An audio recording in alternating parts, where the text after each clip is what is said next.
So here we go, here's the RPC manifold. We put a starter body on, we've drilled and tapped boost supply for the AM methanol controller.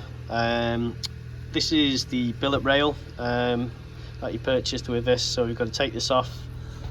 Transfer is 980 cc's, take them out of this rail, the stock one, and the pressure sensor of course.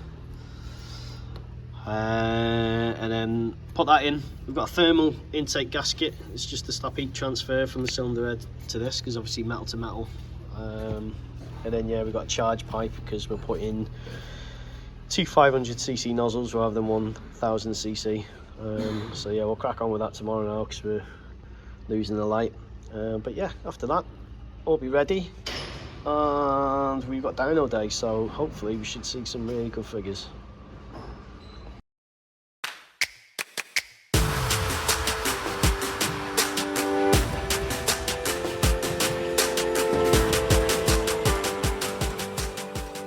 Well, that was a stressful morning, fucking hell. So we fitted Charlie's RPC manifold. We did have a CNC machined fuel rail. However, when we fitted it, this happened. Yeah.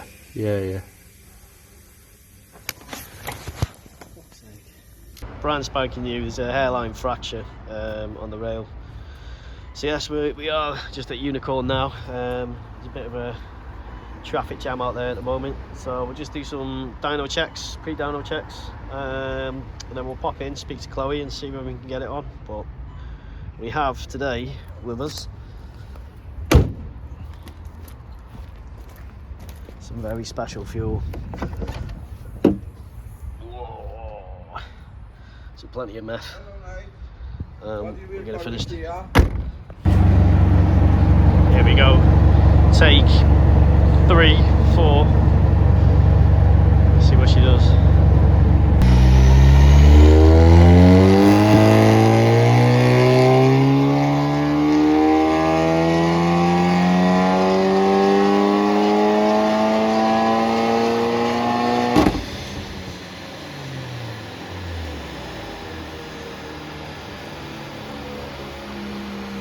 The joys of the faff of running ethanol.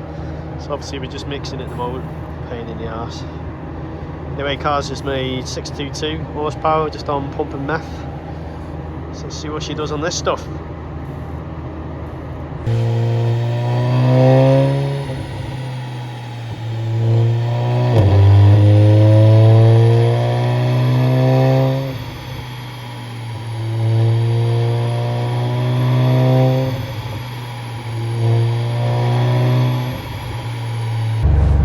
We're just currently trying to bring up the ethanol mix C85 at the moment, so we just need to add more ethanol because we want to target E50.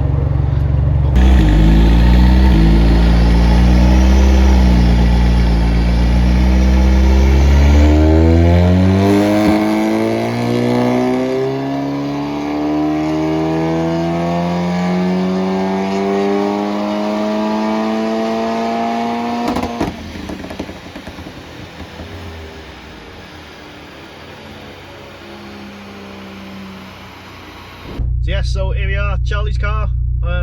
We are on our ethanol blend. So if we look at the Fuel It app, this is obviously a sensor that's on the engine, measuring the fuel quality, or the ethanol content should I say. So yeah, we've got 3 maps on this car. So map 1, we've got low boost, which is just pump fuel. Map 2, we've got pump fuel and meth, which is high boost. And then obviously we've got full send map, which is this one, which is our ethanol blend plus methanol. So yeah, so it is about a 10-minute, 15-minute journey. So depending on traffic, we will see what we can do, but I'll show you rolling launch. And yeah, show you how quick the car is, because as you can imagine, with 636 horsepower, it moves.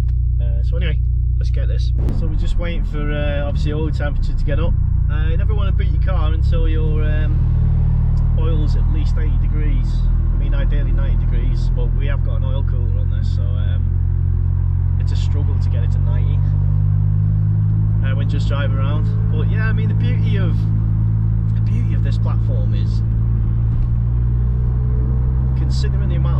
extracting from this 4-cylinder, it still drives around like stock, low down. So you've still got that drivability. There's no real trade-off. Bear in mind we've got TVS stage 4 clutch packs on this as well. So it's still retains that drivability and, you know, general smooth aspect of a Golf R. But yeah, the way this thing moves, as you can imagine, incredible. And again, if you look at the graph, we've got pretty much full power from 5,500 RPM to 7,500 RPM. This is a great power band.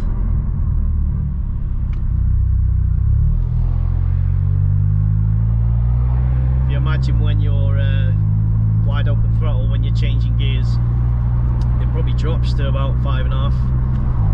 So it's got that full power, that full range.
This car too much because as I said, it will blow the box, and I want Charlie to be the one that blows the box, not me. But I'll just show you a rolling launch demonstration because it is so naughty.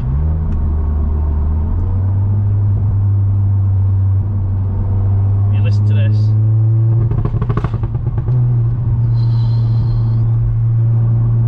Nice little party trick.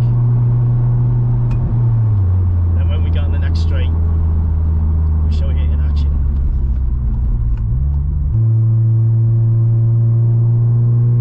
Okay, so here's our rolling launch.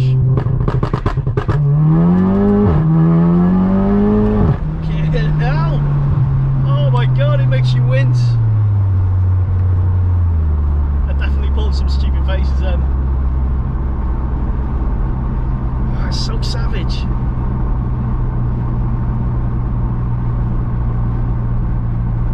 Sorry Charlie, you're not getting this back.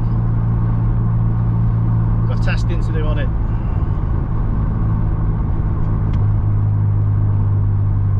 That is insane. And unfortunately, I'm nearly at the unit. So that's pretty much it. But I thought I'd just give you guys a taster of how the car is, how it's reacting, how it drives, how fucking fast it is.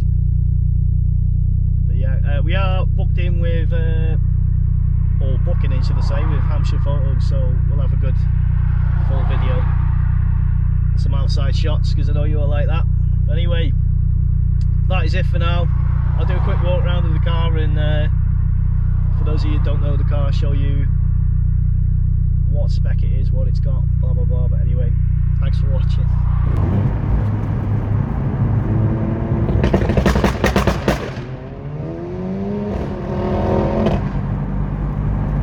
See how my GoPro died. Well, a quick walk around the car.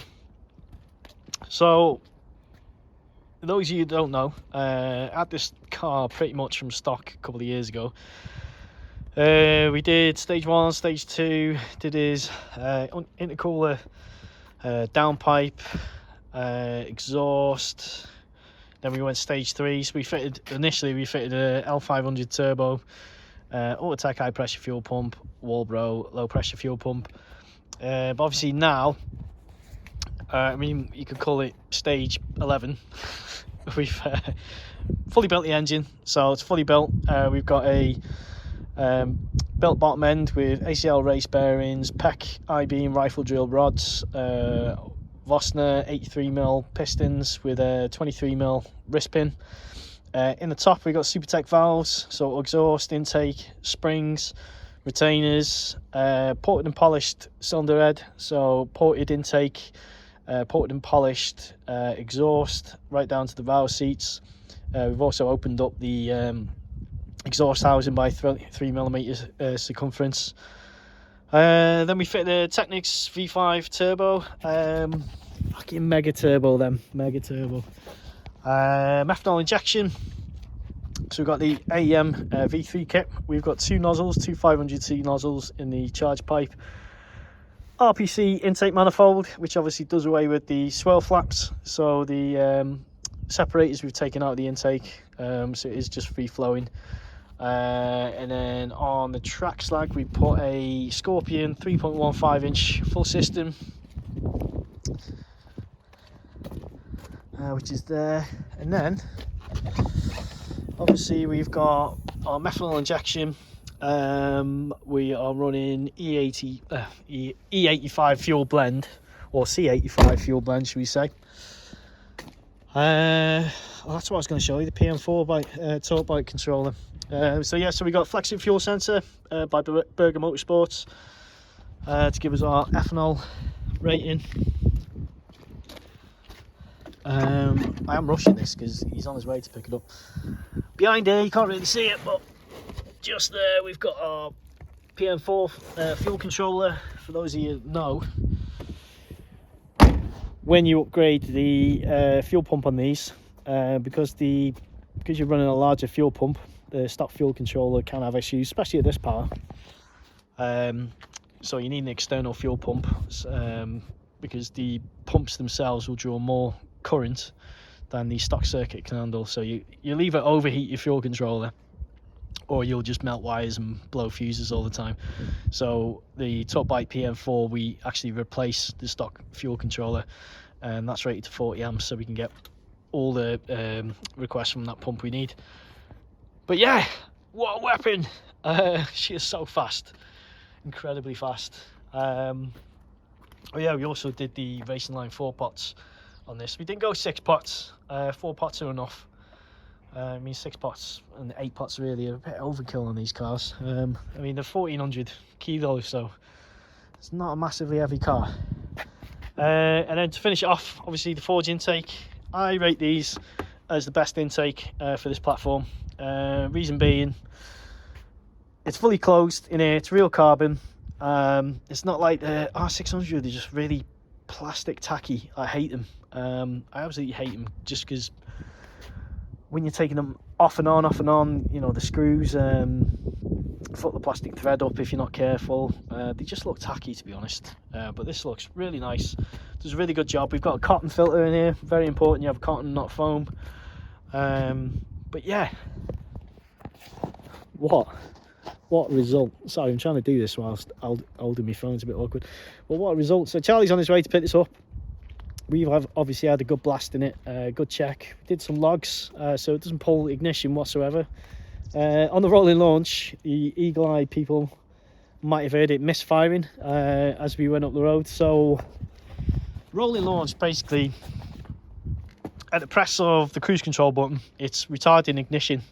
So that's why we get the bangs, because it's fuel going into the manifold and hot exhaust and turbo and banging, and it's building boost. So essentially it misfires. Now if you do it too long, the ECU will pick it up as a misfire and shut that cylinder down, or whatever cylinder it is detecting as overpressured.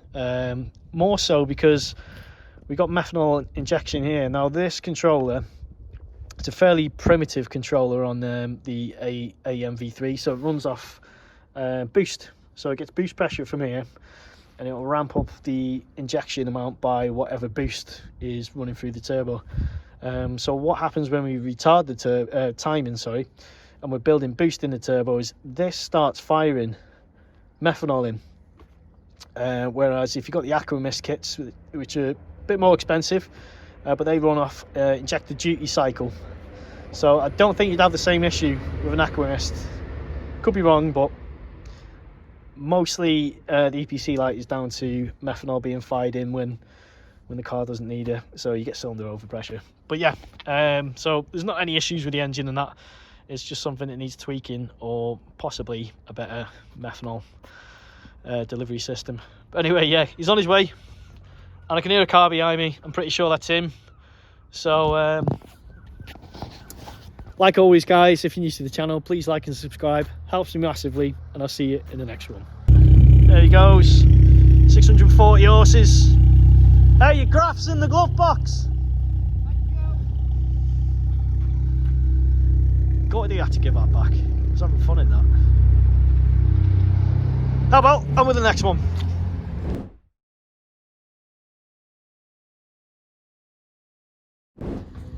Oh, let's have a look.